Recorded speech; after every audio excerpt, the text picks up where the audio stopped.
afternoon po mga kababayan, ma'am sir. This is Jam, or good morning pa rin. This is Jam, the Filipino channel ng inyo pong lingkod. So today is August 8, 21, 2026. At tayo ngayon ay papunta dyan yan sa may Arellano Street, Concepcion, Malabon po ito, Malabon. At dadalhin po natin sa may Allegra Garden, sa may Pasig Boulevard, Bagong Ilog, Pasig po yan. Okay, so magbabalik po tayo mamayang unti po pag nakuha na po natin sila. Disclaimer lamang po, ang content po natin ay kalsada at hindi ang passenger. Kaya naman sakasakali man po na may marinig kayo mga pangalan ng lugar, pangalan ng tao, pangalan ng organization sa government o private man yan, ay wala pong kinalaman ng channel na ito. At wala pong pinapatungkulan. Lahat po ng pinag-uusapan dito ay pawang dito lamang po yan sa loob. At wala pong pinapatungkulan sa labas. Magbabalik po tayo mamayang onte pag nakuha na po natin sila. Samantala, makinig tayo ng mga nagbabagang balita at talakayan habang tayo ay papunta doon yan sa ating pick up area. Direkta. Direkta pa rin mismo.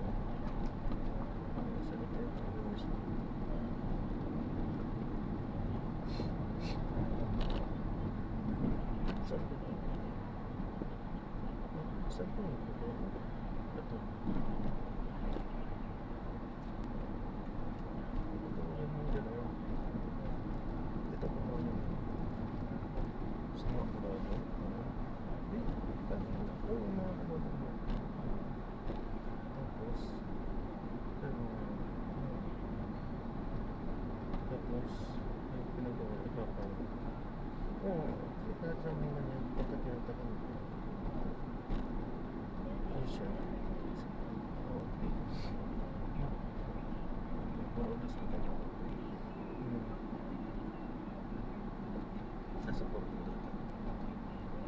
Ganyan siguro. Tapos ito. Tapos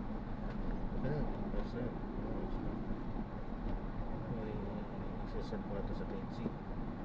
Picture lang sa'yo ito. Experience. Narinig mo ba ito?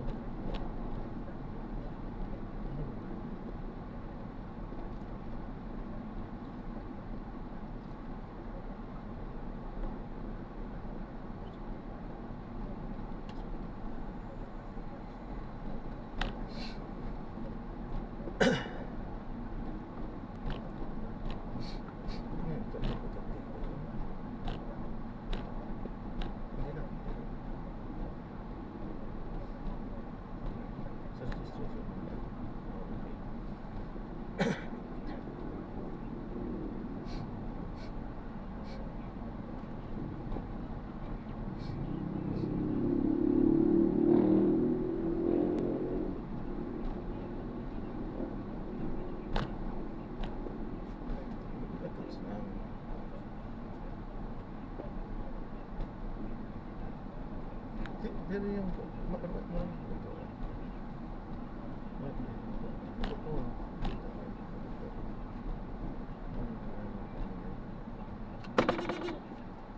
galing naman ni tatay.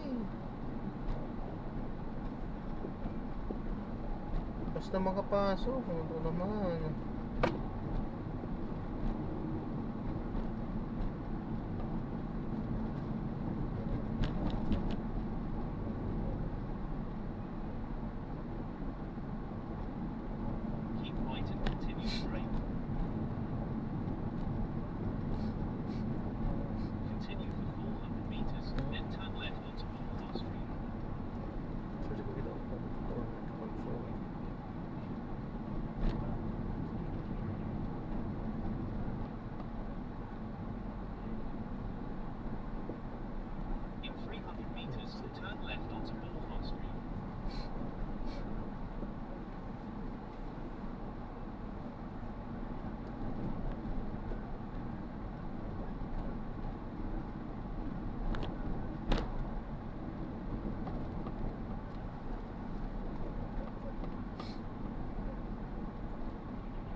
Ngayon lang ako.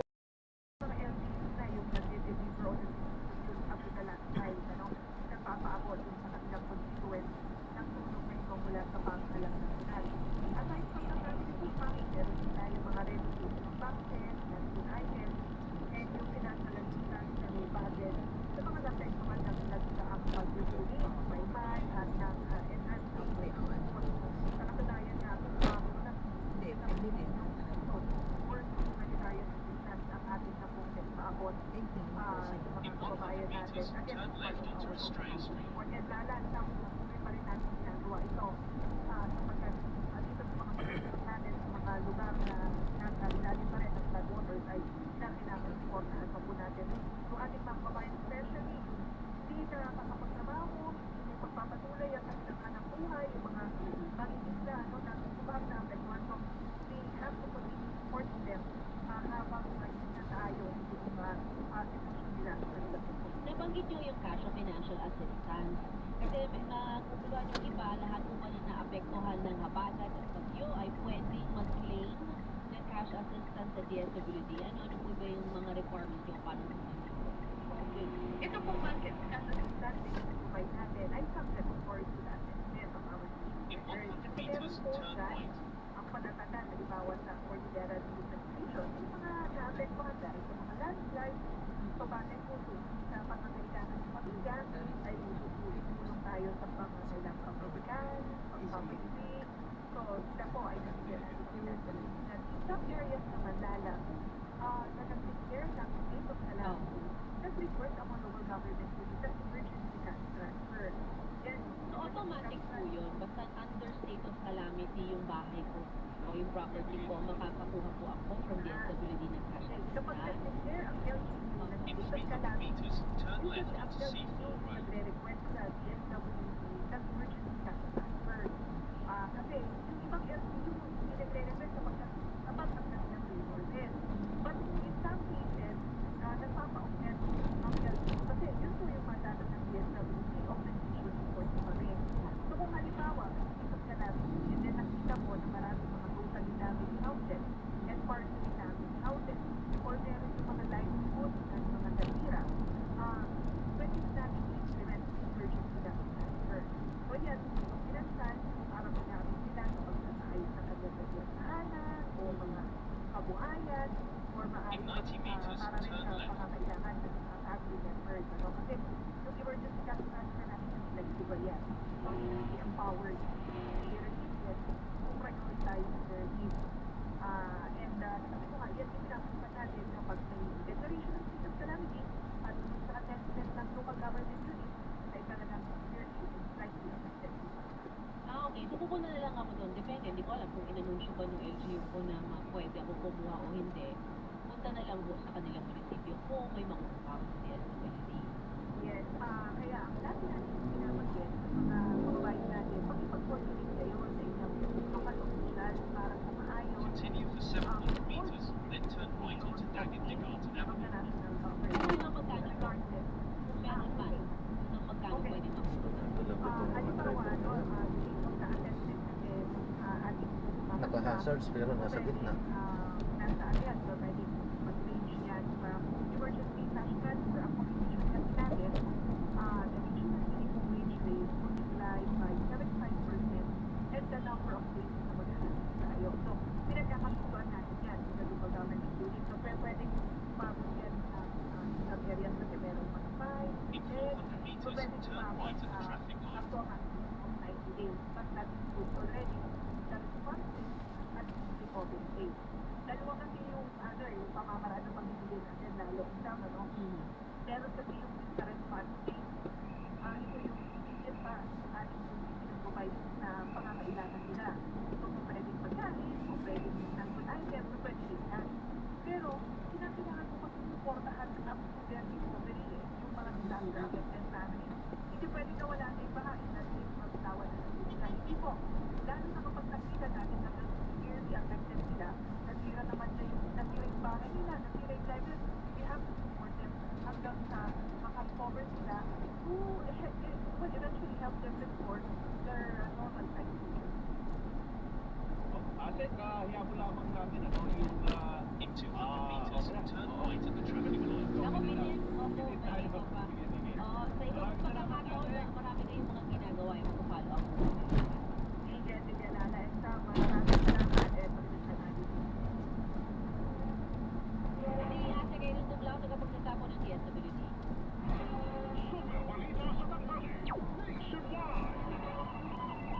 Attorney Levito Baligon ay ginita kasama sa paggamit ng maleta na naglalaman ng pera ang bumaliktad na si Orly Gutesa.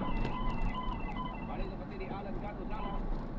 Naglabas ng maikling pahayag si Atty. Levi Baligon na patay pa mga dating bodyguard ni Classic Representative Sapico. Hindi matapos ang pag-ito ni Orly Gutesa sa kanyang mga nakitang pahayag na nagsinipan siya ng bale-bale sa umanong mga naglalaman ng pera ay dating House Speaker Martin Romualdez. Ayon sa social media post ni Baligon, tungkol sa pagdidiliver ng mga pera na nasa maleta ni Gutesa. Makikita umano ito sa larawan ni Gutesa na kuwang turn right sa mga onto General kasamahan San niya Miguel. na dating security personnel si Saldico. Kasama sa post ni Baligon ang isang larawan na makikita si Gutesa at nasa harapan nito ang umano'y mga maleta. Ako siya nagkakso ng GMA sa Radio DCWP. Malit na totoo. Infrastructure project sa Benguet in inspection ni DPWH Secretary Vince Dizon, EJ Gomez, and GMA News, Detalye, EJ. EJ, pasok! Para sa iyong pasado ng halit Secretary Dizon sa Benguet para ilang infrastructure project na pinagyan ng mga naging landslide dulot ng mga nagdaang bagyo at habagat. Expect na yan ang structural unity ng mga infrastruktura para matulong pa naman ang mga ito at maiwasan ang panibagong aksidente ng mga pagsuko ng lupa na magsisigit sa mga aksidente. Sa mga putong ito ay Continue for 1 kilometer, then enter the monumental circle and take the second exit. Ongoing ng clearing and construction operation. Pagkat nakakalaan natin ng mga buka, maraming truck, at doon mga gumagawa dito sa lugar na yun. Dahil sa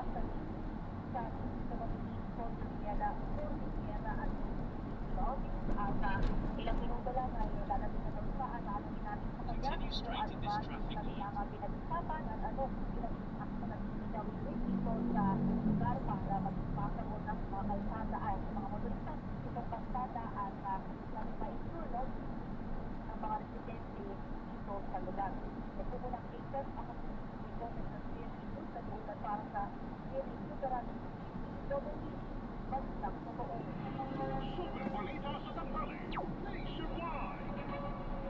Babala ko, sensitibong balita, patay na ng matagpuan na mag-iina sa loob ng isang sasakyan sa San Rafael, Bulacan. Ayon sa mga taunang barangay Talaksan, pinuntahan nila ang lugar makaratanggap ng tawag bandang alas 2 kahapon. Tumambat sa kanila ang isang nakaparadang sasakyan sa masukal na bahagi ng barangay. Sakay nito ang labi ng 31 anyos na babae at kanyang dalawang anak na edad 7 at 4 na taong gulang. Nagpapatuloy pa ang investigasyon ng pulisya at inimbitahan na rin nila ang mga kaanak ng mga biktima.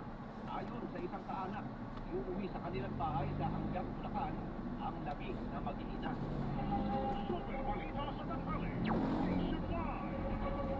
At magkapo natin ang mga headline.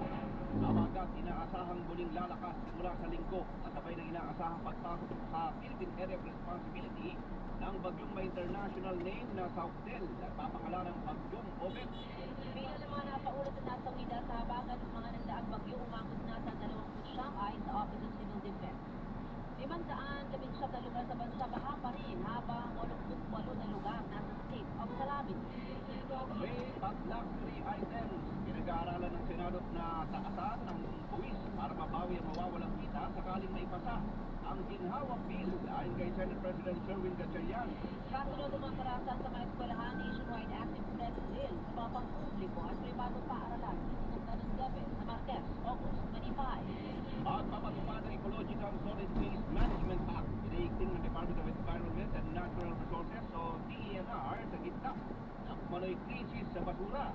Impeachment trial target na matapos bago ang Disyembre ayon kay Senator Judge at Senate President Sherwin Gatchalian. Pero sa itinatakbo ng paglilitis, posible umano ito umabot hanggang sa susunod na taon. Ika-43 albersaryo ng kamatayan ni dating Senador Ninoy Aquino. Inunita ngayong araw, legacy o pamana ng pinaslang na dating Senador. Inaalala ni Pangulong Bongbong Marcos.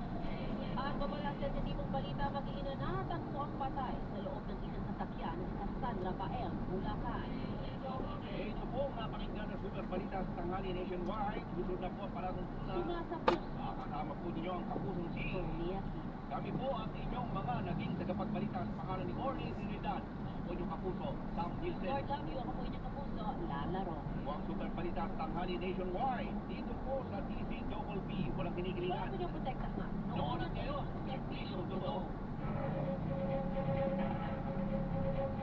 Inyong napakinggan ang Super Balita sa Tanghali Nationwide. Hatid sa inyo ng Super Radio DZBB at lahat ng Super Radio sa buong Pilipinas. Super Balita sa Tanghali Nationwide. Super Radio DZBB. Balita tama, balita totoo. DZBB number 1 sa Mega Manila.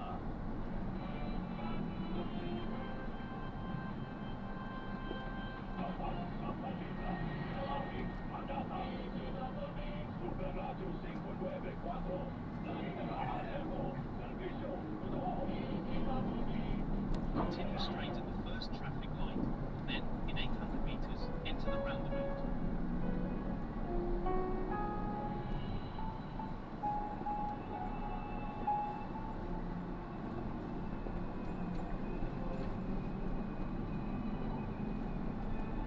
Ito ang oras ng panalangin.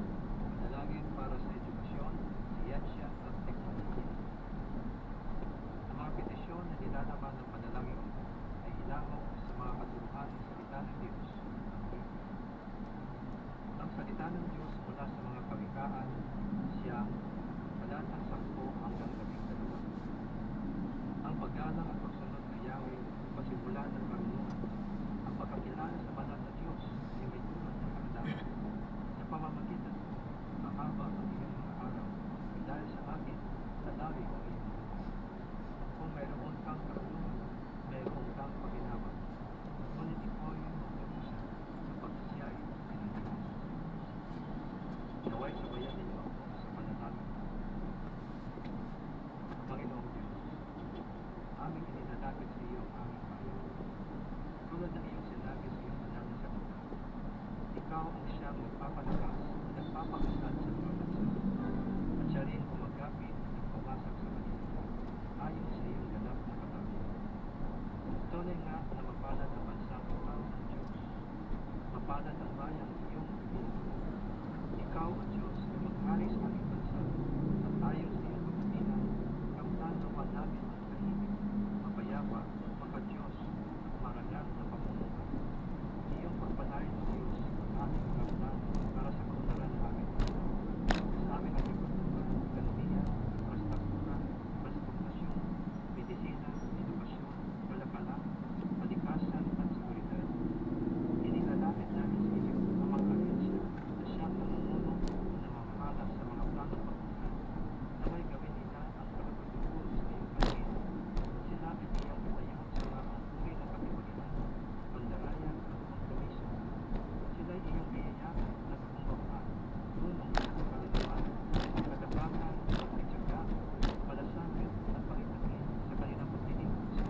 tulad ng iyong itinuturo sa iyong banal na salita, na ang katuwiran na nagpapadakila sa isang bansa, mangyari nawa ito sa amin, at kami iyong ilayo sa lahat ng uri ng katibalian o kasamaan, na siyang magdudulot sa amin ng kahihiyan at kapinsalaan. Masunod naman namin ilang isang bansa ang iyong kalooban dito sa lupa, tulad ng sa langit. Maraming salamat, Panginoon, sa iyong pagtugon sa aming mga dalangin sa pangalan ni Jesus. Ang mabuting balita ay hatid sa inyo ng NX3.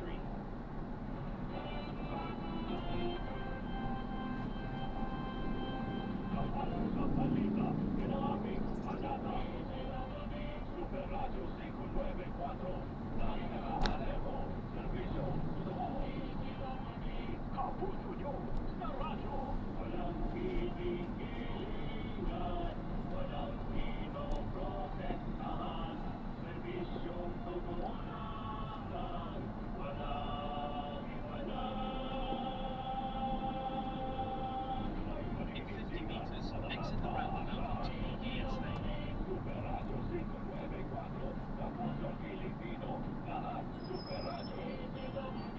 Servisyo, totoo, walang pinigilingan, walang pinoprotektahan, serbisyong totoo lamang, walang iwanan. Ano community natin? Continue for 1 kilometer, then keep left in the forecourt to DSA towards DSA 160. Yan ang balitang kumpirmado, sigurado. Ito ang Radyo Patrol, Pete Salindo, DZMM. Maraming salamat, Trisha Lindo. Patay sa pananaga ang isang lalaki dahil umano sa 700 pisong utos na maipon sa loob ng 3 buwan. Itong taon, balita mula sa Isabela, hatid ni Cesar Galati. Cesar.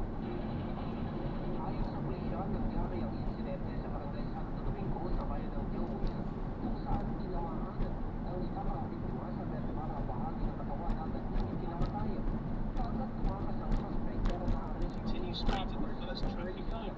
Then, in 900 meters, keep left in the ang biktima at suspect habang nag-iinuman matapos singilin ng suspect ang biktima sa utang nitong 900 pesos na 3 taon na umanong hindi na babayaran. Sinabi umano ng biktima na babayaran niya ang utang at isinumpang pa nitong isasampal sa mukha ng suspect ang bayad sa harap ng kanilang mga kasama. Ayon sa pulisya, pansamantalang nakalaya ang suspect. Continue straight at the first traffic light. Then, in 900 meters, keep left in the forecourt. Kumpirmadong sigurado para sa DZMM, Cesar Galati. Maraming salamat, Cesar Galati. 15 guro ang nailigtas matapos masira ang tinatawid ng tulay sa Bungabong Oriental, Mindoro. Balita mula sa Oriental, Mindoro, hatid ni Radyo Patrol, Noel Alamar. Kuya Noel. Kaya sa Twitter, lahat maging maraming 5 guro ng Caswak Elementary School matapos biglang pumasok sa tubig ng Bungabong River at kumuha ang tulay na kawayan ng pangunahing daanan sa Sikso na Kwak, Barangay Lita, Bungabong. Pinangunahan Second Provincial Mobile Force Company ng Oriental Mindoro Police ang rescue operation kasalong ang 10th Special Constant Battalion ng SAF, DSP Bungabon at MTRRMO Rescue Division.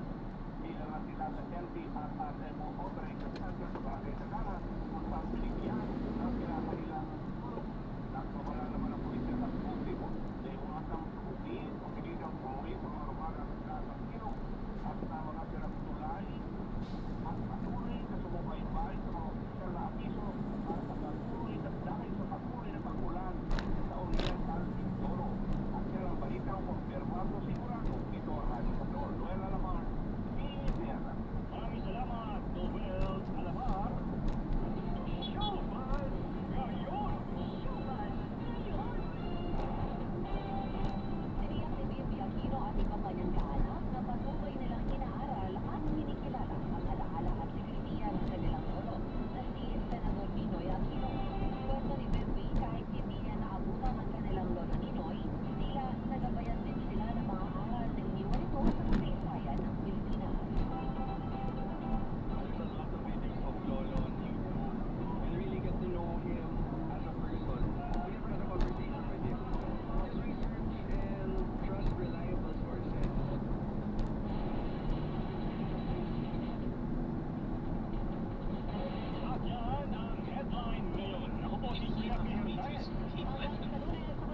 left. Susunod na, LMK bus tickets at Excelsior.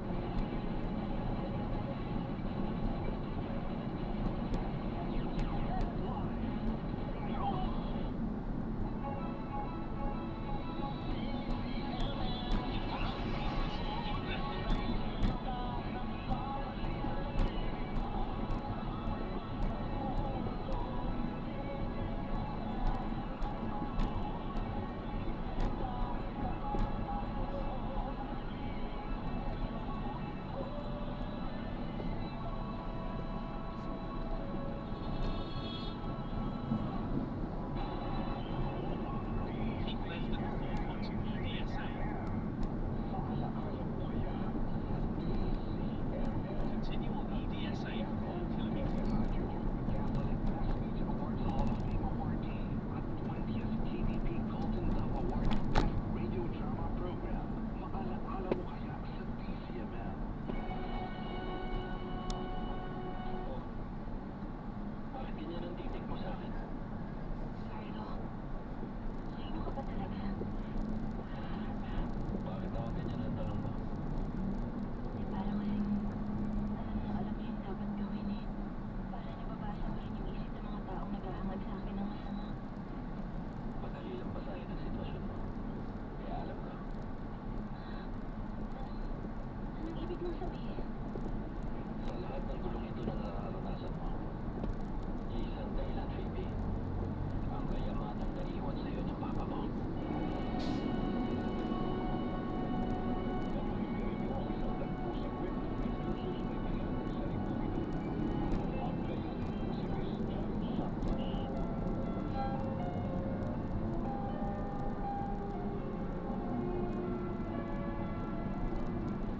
Ang nakaraan.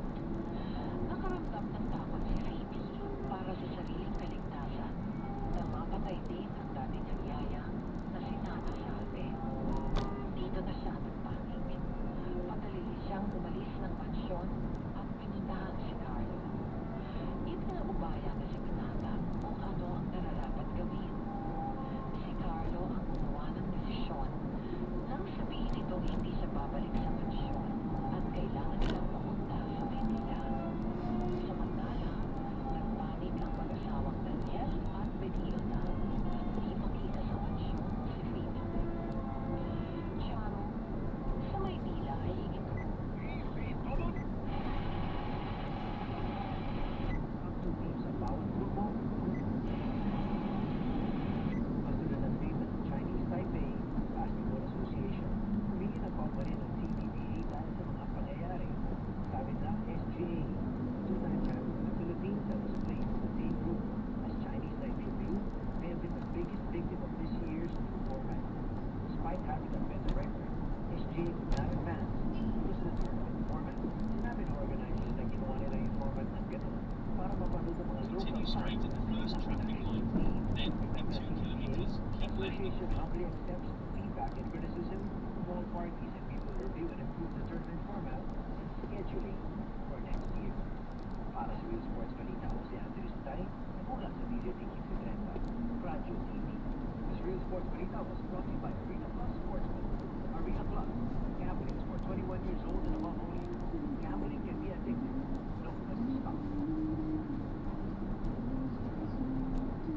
Pinaglaro nyo na lang ng araw yung team ninyo. Gusto nyo rin lang pala mapanood lang ng mga kababayan po ninyo yung local teams ninyo. Pinaglaro nyo na lang ng buong araw. So imagine, 5-1 ang kartada ng Pilipinas, SGA.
Tingnan ko lang po ito, baka importante.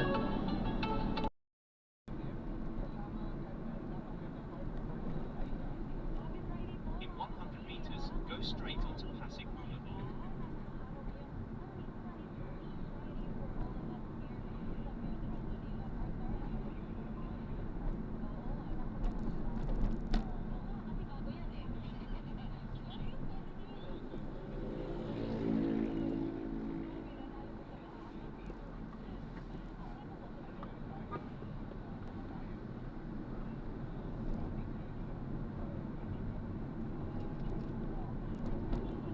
Continue for 900 meters, then make a left U-turn to stay on Pasig Boulevard.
In 200 meters, make a left U-turn, then in 60 meters, turn right.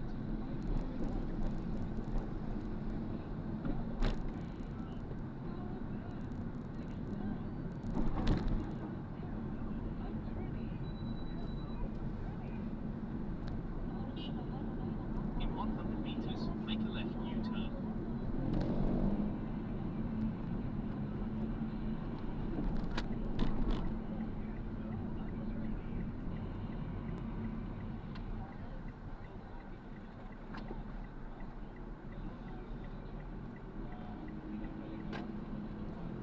In 40 meters, turn right, then in 40 meters, enter the roundabout.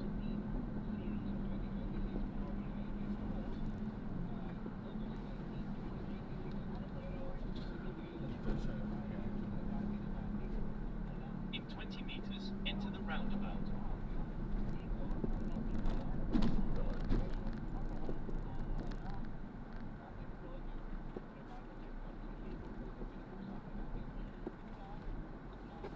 You have arrived at your destination. Drop off po. Sir. Good afternoon. Ano po? Thank you.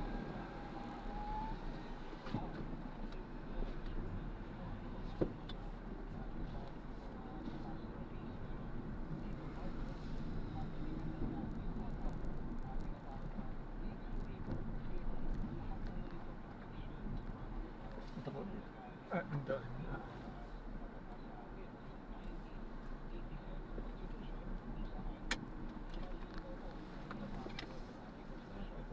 Okay, salamat.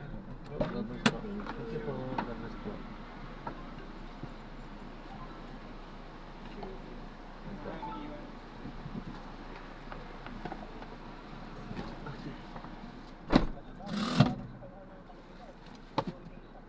Let's go.